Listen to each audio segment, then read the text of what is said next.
नमस्कार. ठरलं तर मग या मालिकेच्या येणाऱ्या भागामध्ये जबरदस्त असा ट्विस्ट येणार आहे. तर इथे प्रिया आता सायलीला जिन्यावरून धक्का देते आणि तिला खाली पाडते.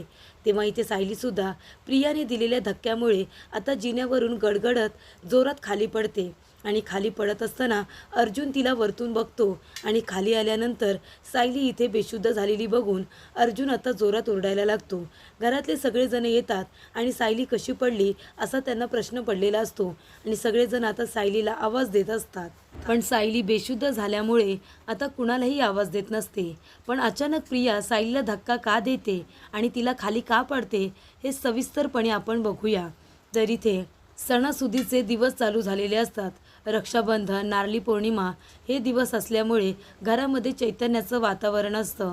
प्रतिमा आत्या 22 वर्षांनी सुभेदारांच्या घरी परत आलेल्या असतात, त्यामुळे सगळेजण खूप जास्त खुश असतात. तेव्हा इथे सगळेजण सायलीचं कौतुकसुद्धा करत असतात. रक्षाबंधनाच्या दिवशी इथे पूर्णाजी सायलीच्या हातामध्ये राखीसुद्धा बांधते आणि पूर्णाजी म्हणते की सायली, तू या घरामध्ये आल्यापासून माझ्या घराचं आणि घरातल्या माणसांचं रक्षण केलेलं आहेस. या घरातली नाती तू जोडून ठेवलेली आहेस, त्यामुळे तू खरोखर आपल्या घराची राखणदार आहेस आणि म्हणूनच आज मी तुझ्या हातामध्ये राखी बांधते, कारण तू आपल्या घराचं खऱ्या अर्थाने रक्षण केलेलं आहेस, नात्यांना जपलेलं आहेस. तरी ती पूर्णाजी सायलीच्या हातामध्ये राखी बांधते, कारण सायलीने सगळ्यांना आनंद दिलेला असतो. प्रतिमा आत्याला 22 वर्षानंतर सायलीने घरी आणलेलं असतं, त्यामुळे इथे आता सगळेजण सायलीचं कौतुक करत असतात. पण हे कौतुक प्रियाला काही बघवत नसतं. सायलीचं झालेलं कौतुक आणि पूर्णाजी सतत सायलीबरोबर चांगली वागत असते, तिला घरातील प्रत्येक मान देत असते, हे बघून प्रिया खूपच जास्त जेलेस होत असते. पण हे सगळं बघून अर्जुनला मात्र आनंद होत असतो की सगळेजण सायलीचं कौतुक करतायत. सायली ही खूपच जास्त चांगली मुलगी आहे, सुभेदारांच्या घरची सून आहे, याचा सगळ्यांना खूप जास्त आनंद होत असतो.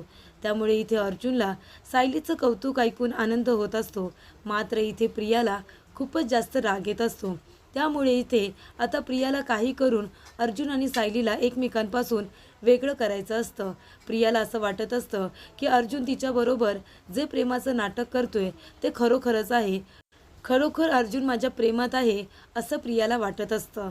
पण इथे अर्जुन आणि सायली या दोघांनी मधुभाऊंच्या केसबद्दल काही माहिती मिळावी म्हणून प्रियाबरोबर प्रेमाचं नाटक हे करायचं ठरवलेलं असतं. मात्र इथे आता प्रिया खरोखरच सायलीला अर्जुनपासून दूर करायचं ठरवते. तेव्हा इथे अर्जुनला मात्र ते आता सहन होत नसतं.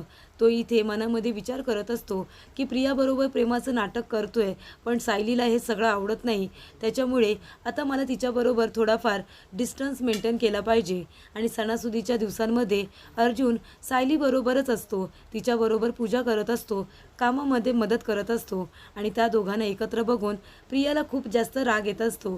प्रियाला असं वाटत असतं की सायलीचं कौतुक ऐकून जर अर्जुनचं आणि सायलीचं पुन्हा पॅचअप झालं तर, कारण अर्जुनने प्रियाला सांगितलेलं असतं त्या दोघांचं खूपच जास्त भांडण होतं.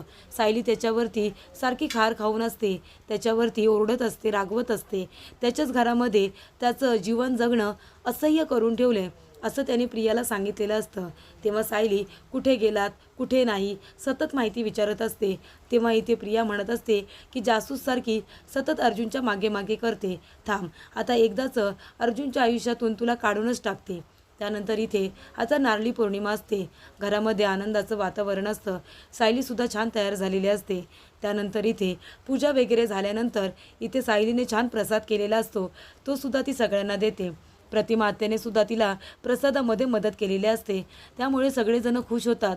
सायली आणि प्रतिमाच्या हाताने बनलेला प्रसाद हा खूपच जास्त छान लागत असतो. त्यामुळे पूर्णाजी म्हणत असते की दोन्ही अन्नपूर्णा एकत्र आल्या आणि एवढा छान प्रसाद बनवला, जणू काही अमृतच लागतोय. तेव्हा सगळेजण प्रसादाचं कौतुक करत असतात. प्रतिमा आणि सायलीचं बॉन्डिंग बघून इथे सगळेजण हैराण झालेले असतात, कारण जे बॉन्डिंग प्रतिमा आणि प्रियामध्ये हवंय ते बॉन्डिंग आता सायली आणि प्रतिमाचं झालेलं असतं. त्यामुळे इथे पूर्णाजी सतत सायलीचं कौतुक करत असते.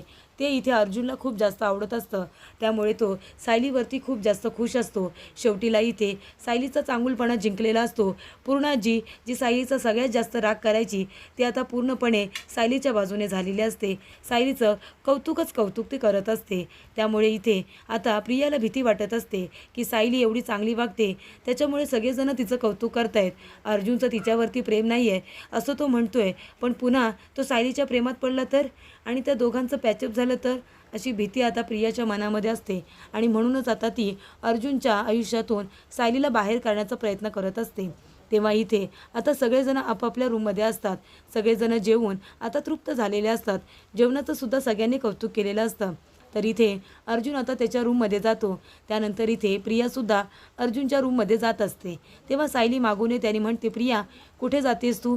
तुला सांगितलं आहे ना तुझी रूम खालती आहे म्हणून, तू सतत आमच्या रूममध्ये का बरं जात असतेस? तेव्हा प्रिया म्हणत असते, ए गप्प बस, तुझ्या नवऱ्याने अर्जुनने मला सांगितलं आहे मी त्याच्या रूममध्ये कधीही येऊ शकते आणि कधीही जाऊ शकते.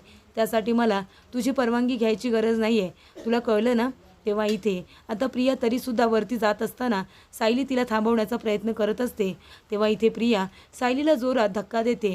त्यामुळे इथे पायरीवरून आता सायलीचा पाय घसरतो आणि जिन्यावरून वर चढत असताना सायली आता धक्का दिल्यानंतर खाली कोसळते आणि ती पायऱ्यांवरून गडगडत खाली जात असते. तेवढ्यातच सायलीचा आवाज ऐकून अर्जुन बाहेर येतो. बघतो तर काय, इथे सायली आता जिन्यावरून खाली गडगडत पडलेली असते. तेव्हा अर्जुन तिला जोरात आवाज देतो. सायली पूर्णपणे बेशुद्ध झालेली असते. तिच्या डोक्याला मुक्का मार लागलेला असतो. घरातले सगळेजण धावत पळत येतात आणि सायलीला हाका मारत असतात, पण सायली बेशुद्ध झाल्यामुळे आता कुणालाही आवाज देत नसते. तेव्हा इथे अर्जुन जोरात तिला ओरडत असतो. सायलीची अवस्था अर्जुनला बघवत नाही. त्यानंतर इथे अर्जुनला आता संशय येतो की हे कारस्थान प्रियानेच केलेलं आहे, कारण सायली पडत असताना प्रिया घाईघाईने अर्जुनच्या रूममध्ये गेलेली असते. त्यानंतर सायलीचा आवाज ऐकून अर्जुन बाहेर आलेला असतो आणि त्याने सायलीला पडताना बघितलेलं असतं. त्यामुळे खरा गुन्हेगार प्रिया आहे हे अर्जुनला कळलेलं असतं. तर प्रियाने आता सायलीवरील जेलसीमुळे सगळा राग सायलीवरती काढलेला असतो आणि तिच्या जीवाची पर्वा न करता तिला जिन्यावरून धक्का दिलेला असतो. त्यामुळे इथे सायली आता खूप जोरात पडलेली असते. तेव्हा इथे सायलीची अवस्था आता अर्जुनला आणि घरातल्या लोकांना बघवत नाही. कारण का, इथे सायलीला झालेला त्रास त्यांना सहन होत नसतो. कारण सायली सगळ्यांवरती फक्त प्रेम करत असते. घरामध्ये फक्त आनंदाचं वातावरण निर्माण करत असते. सायलीमुळे घरामध्ये चैतन्याचं वातावरण असतं आणि ती एवढ्या जोरात पडलेली असते आणि बेशुद्ध झालेली असते. तेव्हा तिची ही अवस्था आता घरातल्या लोकांना असह्य होते. त्यानंतर इथे अर्जुन आता सायलीकडे बघत राहतो आणि त्याला त्या स्वतःचाच खूप जास्त राग येत असतो. कारण त्याने प्रियाबरोबर जे प्रेमाचं नाटक केलेलं असतं ते आता आपल्या अंगाभोवती येते की काय, अशी भीतीसुद्धा आता अर्जुनला झालेली असते. तर इथे आता प्रियाचं कारस्थान अर्जुनच्या आणि घरातल्या लोकांच्या नजरेसमोर येईल का? अर्जुनला प्रियावरती जो संशय आलेला आहे की प्रियानेच सायलीला धक्का दिला असेल, हा अर्जुनला असणारा संशय आता खरा झाल्यानंतर अर्जुन प्रियाची हक्कलपट्टी करेल का? पूर्णाजीसुद्धा प्रियाचा राग करून तिला घरातून बाहेर काढेल का? हे बघणं खूपच जास्त रंजकदार होणार आहे. तेव्हा सिरियलच्या डेली अपडेट्ससाठी तुम्ही आमच्या चॅनलला नक्की सबस्क्राईब करा आणि येणारे नवनवीन अपडेट्स तुम्ही बघत राहा. थँक्यू.